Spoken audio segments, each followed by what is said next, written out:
ಘಟನೆ ಹಿಂದೆ ಅರಣ್ಯ ಅಧಿಕಾರಿಗಳ ಸಿಬ್ಬಂದಿಗಳ ನಿರ್ಲಕ್ಷ್ಯ ಕಾಣಿಸ್ತಾ ಇಲ್ಲ. ನೋಡಿ, ಈಗ ಘಟನೆ ಯಾಕಾಗಿದೆ, ಯಾವ ಕಾರಣಕ್ಕಾಗಿದೆ, ಇವೆಲ್ಲ ಆಸ್ಪೆಕ್ಟ್ಸ್ ಏನಿದೆ ಅಲ್ಲ, ಅಥವಾ ಯಾರ್ದಾದ್ರೂ ನಿರ್ಲಕ್ಷ್ಯ ಇದೆಯಾ? ಯಾಕೆಂದರೆ ಘಟನೆ ಆದ ತಕ್ಷಣ ಭಾಳಷ್ಟು ದೂರುಗಳು ಬರ್ತವೆ. ಆದರೆ ಇವೆಲ್ಲ ದೂರುಗಳನ್ನು ಕೂಲಂಕುಷವಾಗಿ ಪರಿಶೀಲನೆ ಮಾಡಿ ಸಮಗ್ರವಾಗಿ ತನಿಖೆ ಮಾಡಿ ವರದಿ ಕೊಡಿ ಅಂತ ಹೇಳಿದ್ದೇವೆ. ವರದಿ ಆಧಾರದ ಮೇಲೆ ಇವತ್ತು ಕಾನೂನು ರೀತಿಯ ಕ್ರಮ ಜರುಗಿಸ್ತಾರೆ. ರಸ್ತೆಯಿಂದ 50 ಮೀಟರ್ ದೂರ ಇಲ್ಲ, 5 ಹುಲಿ ಸತ್ತೋಗ್ತವೆ.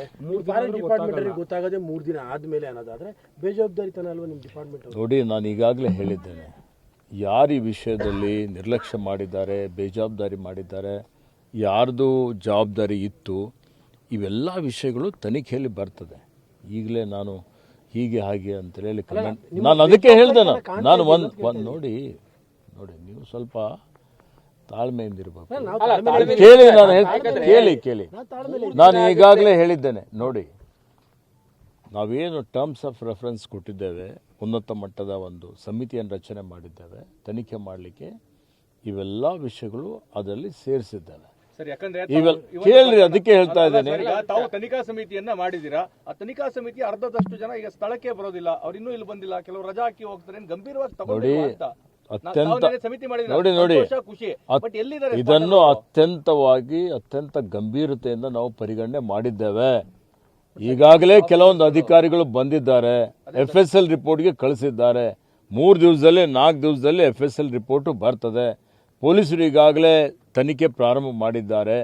ಇಲ್ಲಿ ಯಾರು ಕಾಲ್ ಡೀಟೇಲ್ಸ್ ಏನಿದೆ, ಯಾರ್ಯಾರು ಇವತ್ತು ಮೊಬೈಲಲ್ಲಿ ಇಲ್ಲಿ ಯಾರ್ಯಾರು ಓಡಾಡಿದ್ದಾರೆ, ಅದೆಲ್ಲವನ್ನು ಇವತ್ತು ತಗೊಳ್ತಾ ಇದ್ದಾರೆ. ಇದೆಲ್ಲ ತಗೊಂಡಿದ ಮೇಲೆ ಯಾರು ಕೇಳಿ ಪೂರ್ತಿ ಕೇಳಿ, ಅದಕ್ಕೆ ಯಾರು ಕಾರಣಕರ್ತರಿದ್ದಾರೆ, ನಾನು ಹೇಳೋದು ಪೂರ್ತಿನೂ ಮಾಡದೆ ಹೇಳ್ತೀರಾ ಮತ್ತೆ? ಇವತ್ತು ಅದಕ್ಕೆ ಇವೆಲ್ಲ ತನಿಖೆ ಮಾಡಿದ ನಂತರ ಇವತ್ತು ತನಿಖಾ ವರದಿನೂ ಕೊಡ್ತಾರೆ. ಮತ್ತು ಯಾರು ಕ್ರಿಮಿನಲ್ ಅಂದರೆ ಯಾರು ಅಪರಾಧದಲ್ಲಿ ಕೃತ್ಯ ಎಸಗಿದ್ದಾರೆ ಅಂಥವ್ರಿಗೆ ತತ್ಕ್ಷಣವಾಗಿ ಕ್ರಮ ಆಗುತ್ತೆ. ಪ್ರಯೋಜನ ಇಲ್ಲ ಸಚಿವರೇ, ನಿಮಗೆ ಅನ್ನಿಸ್ತಾ ಇಲ್ವಾ? 5 ಹುಲಿ ಸತ್ತು ನೋಡಿ ಒಂದು ನಿಮಿಷ ಸಚಿವರೇ, ನೀವು ಹೇಳಿದ್ದು ಕೇಳಿದ್ದೇನೆ, ನೀವೇನು ಕೇಳ್ಬೇಕಂತೀರಿ ಅದನ್ನ ಹೇಳ್ತೀನಿ. ಹೇಳಿ. 5 ಹುಲಿ ಸತ್ತು 3 ದಿನ ಆದ್ರೂ ರಸ್ತೆ ಪಕ್ಕ ಇರೋ ಜಾಗದಲ್ಲೇ ನಿಮ್ಮ ಅಧಿಕಾರಿಗಳಿಗೆ ಗೊತ್ತಾಗಿಲ್ಲ ಅನ್ನೋದಾದ್ರೆ ಇದು ಬೇಜವಾಬ್ದಾರಿತನವೋ ಅಲ್ವೋ? ಅಷ್ಟು ಕೇಳ್ತಾ ಇದ್ದೀವಿ ಪ್ರಶ್ನೆ. ನೋಡಿ, ಈಗಾಗಲೇ ನಾನು ಹೇಳಿದ್ದೇನೆ, ಕೇಳಿ, ಉತ್ತರನು ಕೊಟ್ಟಿದ್ದೇನೆ. ಕೇಳಿ, ನೀವು ಪೂರ್ತಿ ಕೇಳಿ. ನಾನು ಪೂರ್ತಿ ಮಾತಾಡೋಕ್ಕಿಂತ ಮುಂಚಿತವಾಗಿ ನೀವು ಮಾತನಾಡಿದ್ರೆ ನನಗೇನು ಹೇಳಿಕ್ಕಾಗತ್ತೆ? ಇವತ್ತು ಯಾರು ಬೇಜವಾಬ್ದಾರಿ ಇದೆ, ಯಾರು ನಿರ್ಲಕ್ಷ್ಯ ಇದೆ, ಅದನ್ನು ಸೇರಿಸಿಕೊಂಡೆ ನಾವು ವರದಿ ತರಿಸ್ಕೊಂಡು ಕ್ರಮ ತಗೊಳ್ತೀವಿ ಅಂತ ಹೇಳಿದ್ದೇವೆ.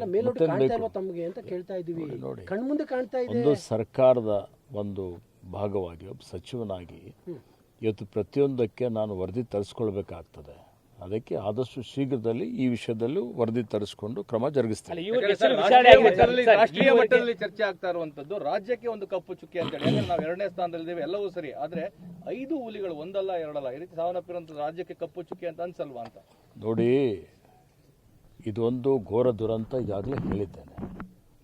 ಮತ್ತೆ ಇದೊಂದು ಅಪರಾಧ ಈ ಭಾಗದ ಯಾರ ಕಡೆಯಿಂದ ಆದರೂ ಅದು ಅಪರಾಧನೇ. ಯಾರು ಅಪರಾಧಿಗಳಿದ್ದಾರೆ ಅವ್ರ ಮೇಲೆ ಕಾನೂನು ರೀತಿಯ ಕ್ರಮ ತೆಗೆದುಕೊಳ್ಳಲೇಬೇಕಾಗ್ತದೆ.